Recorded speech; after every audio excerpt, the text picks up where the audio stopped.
আমার নাম অমিত বিশ্বাস। আমি চাকদাতে থাকি। চাকদা রামলাল একাডেমিতে পড়তাম আমি এবছর যেই মেইনস এবং অ্যাডভান্স পরীক্ষা দিয়েছি।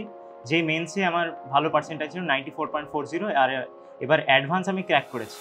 এবার অ্যাডভান্স ক্র্যাক করে আমি আইআইটি গুয়াহাটিতে অ্যাডমিশন নিয়েছি ইঞ্জিনিয়ারিং ফিজিক্স ব্রাঞ্চ নিয়ে। আমি এনসিএসএমকে এর জন্য ধন্যবাদ জানাতে চাই, কারণ তারা যে ক্লাসের আয়োজন করেছে সেই ক্লাসগুলো করে আমি অত্যন্ত উপকৃত হয়েছি। তাছাড়া তারা আমাদের এসসি এসটিদের যে পিছিয়ে পড়া সম্প্রদায় তাদেরকে এগিয়ে নিয়ে যাওয়ার জন্য তারা যে কাজ করছে তার জন্য আমি সত্যি তাদেরকে ধন্যবাদ জানাতে চাই।